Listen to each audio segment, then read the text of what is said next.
नमस्कार दोस्तों उम्मीद इंसान को कभी भी नहीं छोड़नी चाहिए और हमारे साथ हैं सौदामिनी फरीदाबाद से हैं और ये पूरे देश में दूसरी ऐसी महिला हैं जिन्होंने बधिर होते हुए भी, क्योंकि कुदरत ने इनको जुबान नहीं दी, इनको सुनने की शक्ति नहीं दी, इसके बावजूद इन्होंने वकालत का पेशा चुना और ये पूरी एक बहुत अलग तरह का पेशा है जिसमें इनको बोलकर अपने विचार रखने होंगे, लेकिन अब ये उन सारे मूक बधिरों की एक आवाज बन सकेंगी जिनको एक लॉयर की तलाश है। सौदामिनी, सबसे पहले तो आपका बहुत बहुत स्वागत है और बहुत बहुत बधाई आपको। बहुत बहुत शुक्रिया आपको। सौदामिनी, आप अपनी इस सफलता के बारे में क्या कहेंगी? बिल्कुल, तो जैसे देखा जाए, अगर वकालत का एक वर्कशॉप था दिल्ली में, सेंटम GRO ने होस्ट किया था, EPIC बोल के एक समिट था और वहाँ पे मैंने पहली बार अपनी ज़िंदगी में एक बधिर लॉयर देखा। वो national association of the deaf America के CEO थे, वो खुद बधिर लॉयर थे। उन्होंने हमें बताया कि 500 से अधिक लॉयर्स हैं अमेरिका में। तो वो देख के मेरे को मतलब इतना शॉक्ड हुई और उस दिन से मैंने ठान ली कि मैं लॉ करूंगी, मैं वकालत पढ़ूंगी। अगर अमेरिका के डेफ कर सकते हैं तो भारतीय डेफ भी कर सकते हैं। और मैं सशक्तिकरण हरियाणा की जो बधिर महिलाओं की जो संस्था है, मैं वहाँ पे भी जुड़ी हुई हूँ और अध्यक्ष हूँ। लेकिन आप देखते हैं कि बहुत सारी जो बाधाएं आती हैं वो इसलिए आती हैं क्योंकि हमें अपने हक, अपना लॉ, ये सब नहीं मालूम है। और ये सारी जो बाधाएं आती हैं, लॉ पढ़ने से मेरे को लगता था कि ठीक हो जाएगा, इसलिए मैंने सोचा कि लॉ पढ़ना चाहिए। और फिर मैंने जाना कि स्कॉलरशिप भी मिल सकती है और सिर्फ बधिर जो उत्सुक हैं वकालत पढ़ने के लिए, एक संस्था है जिसका नाम है D-Law, deaf legal advocacy world wide, उनसे मेरे को ये स्कॉलरशिप मिली और मेरे को पूरे फंड्स, मेरे को कोई दिक्कत नहीं हुई एक तरीके से। अनुवादक के लिए, सुगम्यता के लिए, ट्यूशन के लिए उन्होंने मेरे को स्कॉलरशिप दी। और वो स्कॉलरशिप पाने के बाद फिर क्या था, मैंने डिसाइड किया LLB पढ़नी ही है और अप्लाई किया। और मैं 42 इयर्स की हूँ, लेकिन मैंने ये नहीं सोचा कि दिक्कत है और मैं वकालत पढ़ने के लिए आगे बढ़ी। सौदामिनी, आपके परिवार में कौन कौन लोग हैं? ओके, तो मेरे माता पिता, मेरी एक बहन जो मेरे से छोटी है, और अब मेरे पति और मेरा बेटा जो 15 साल का लड़का एक है जो क्लास 10th में पढ़ता है। और ये फरीदाबाद में ही रहते हैं हम। क्या वो सब सामान्य हैं? देखिए, मेरे माता पिता बहन सब सुनते बोलते हैं। हम सामान्य वर्ड जो है इस्तेमाल नहीं करते, हम सब सामान्य हैं, हमारी बस भाषा अलग है। तो हाँ, सामान्य मेरे फैमिली में बाकी सब सुनते बोलते हैं, लेकिन मैं और मेरा जो पति हैं वो बधिर हैं। हम थोड़ा बहुत मौखिक भाषा, कुछ वर्ड्स इस्तेमाल करते, लेकिन बधिर समुदाय में ये सामान्य जो शब्द है हमें बिल्कुल अच्छा नहीं लगता। तो मेरे पति बधिर हैं और मेरा जो लड़का है वो सुनता बोलता है। मैं इस शब्द के लिए आपसे माफी चाहूंगा।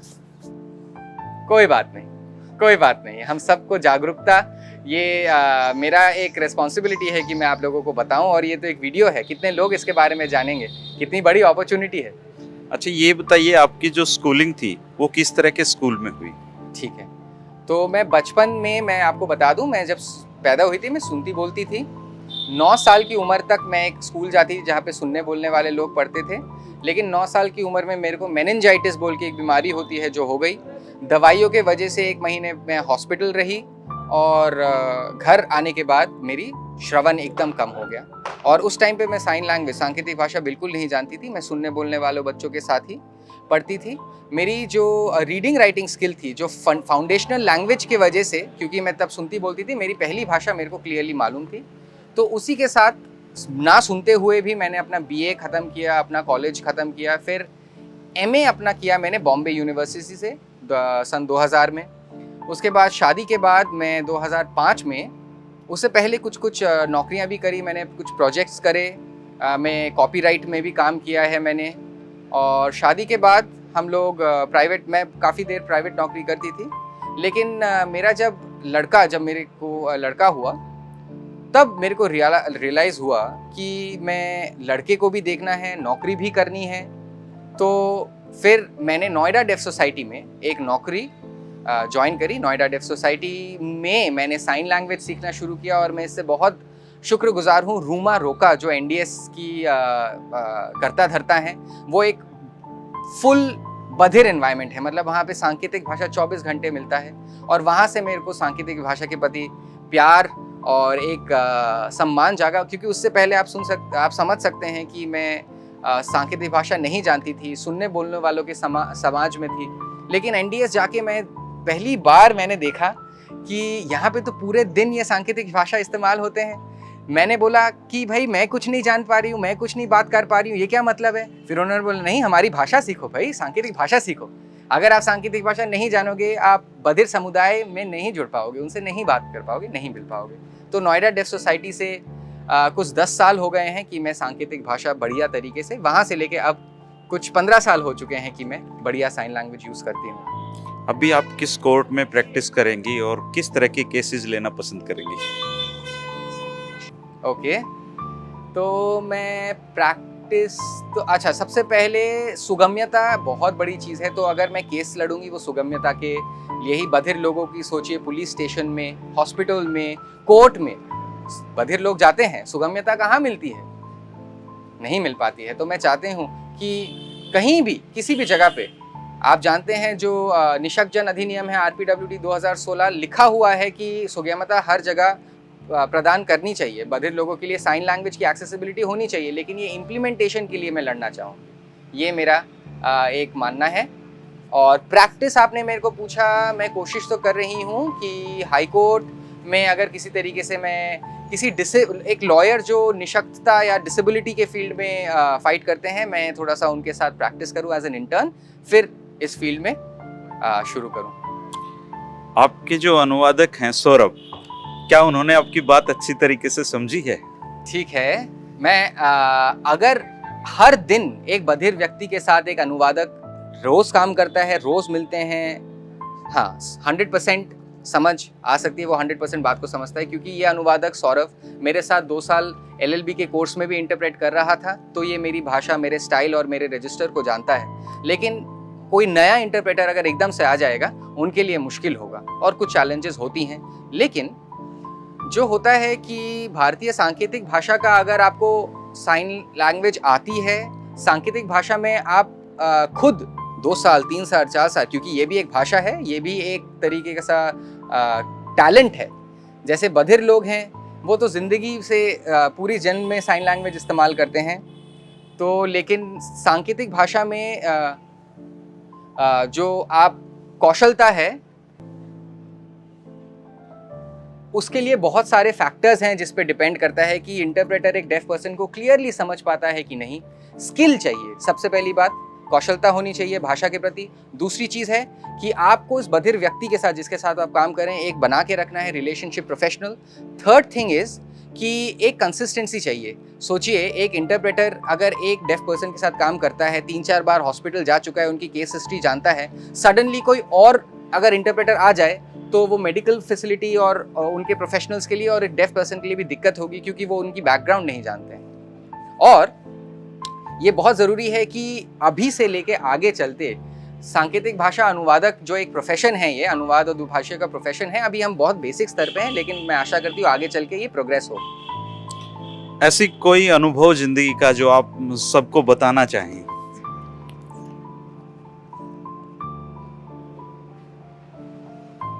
अच्छा, इतने सारे अनुभव में से एक कैसे चुनूं मैं? 1 या 2। अच्छा, लेकिन आप किस तरीके का अनुभव चाहते हैं लोगों के साथ? आप जब आप जिंदगी में अपना संघर्ष कर रही थी LLB करने के लिए, तो इस दौरान का कोई अनुभव, किसी ने कहा अरे आप कैसे वकालत करेंगी?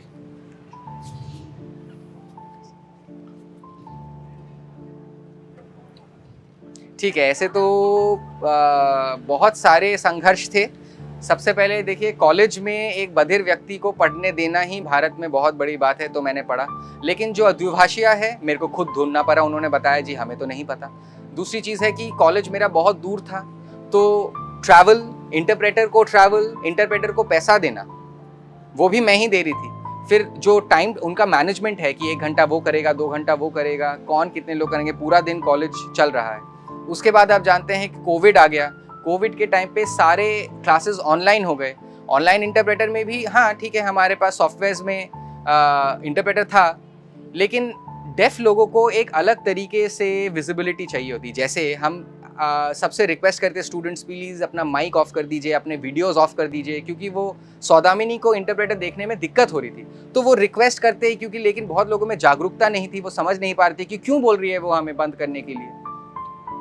तो सबसे बड़ी बात है कि सामाजिक जागरूकता कि बधिर लोगों की किस तरीके की ज़रूरत है, वो जब संप्रेषण करते हैं, संचार करते हैं, किस तरीके की उनकी ज़रूरत होती है। सुगम्यता बधिर लोगों के लिए क्या मतलब होता है, हेल्प नहीं सोचना है, ये हेल्प नहीं है, एक चैरिटी या वैसा टाइप का मेंटालिटी नहीं होना चाहिए। और हाँ, कॉलेज में सुगम्यता लेके बहुत बड़ी मेरी चैलेंज थी। मेरे को काफ़ी लोगों को, अपने स्टाफ को, टीचर्स को समझा के, लेकिन हाँ वो मान गए, इश्यूज़ को रिजॉल्व भी किया। और देखिए यूजीसी को आपको एक बात बताऊं, यूनिवर्सिटी ग्रांट्स कमीशन जो है वो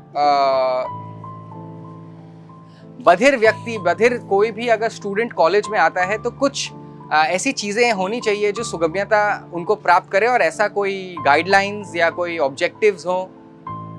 और मेरे को बहुत खुद पढ़ना पड़ा क्योंकि सांकेतिक भाषा में ये चीज़ें अवेलेबल नहीं थी, और एलएलबी आसान नहीं है, लॉ पढ़ना, वकालत पढ़ना आसान नहीं है। मेरे को काफ़ी मेहनत करनी पड़ी और सारी मैंने करी। और अगर दुभाषिया नहीं था और ये डी लॉ से मेरे को अगर ये स्कॉलरशिप नहीं मिलता, मैं कहाँ से कर पाती, नहीं हो पाता। बहुत ज़रूरी है कि डी लॉ का सपोर्ट, और महर्षि दयानंद यूनिवर्सिटी मेरी जो इंस्टीट्यूट है यहाँ से एफिलिएटेड है। मैं उनका धन्यवाद देना चाहूँगी कि उन्होंने कोविड होते हुए भी किसी भी तरीके से जो दिक्कतें हुई, लॉकडाउन हुआ, लेकिन मेरे 6 सेमेस्टर 2019 से लेके 2022 में एकदम टाइम से ख़त्म हो गए। तो मैं बहुत धन्यवाद देना चाहूँगी इस यूनिवर्सिटी का। तो मेरे सकारात्मक और नकारात्मक दोनों तरीके के अनुभव रहे हैं। अच्छा, आपके इंस्टीट्यूट का एक बार नाम बता दीजिए जहाँ से आपने एलएलबी की। That's called institute of law and research, ILR, Faridabad. मैं आपको नमन करता हूँ। आपको भी थैंक यू। दोस्तों, मेरे 17 साल में ये पहला अनुभव है जो इतने स्पेशल इंसान का मैं इंटरव्यू कर रहा हूँ, और जिसमें मैंने सिर्फ सवाल पूछा है और उनके इंटरप्रेटर ने जवाब दिया है। लेकिन एक अच्छी बात ये है कि ये जो सौदामिनी ने काम किया है, ये काम इस दुनिया में इसलिए अनोखा है क्योंकि इनके जैसी जो और दुनिया में जो भी लोग हैं, उनको इससे आगे बढ़ने का हौसला मिलेगा, उनको प्रेरणा मिलेगी और एक अवेयरनेस का काम होगा। MDU में भी ये नया कोर्स शुरू हुआ है और सौभाग्य से मैं भी इस बार उसका स्टूडेंट बना हूँ। तो नेक्स्ट टाइम जब सौदामिनी से मैं मिलूंगा तो सौदामिनी की भाषा में ही बात करूंगा।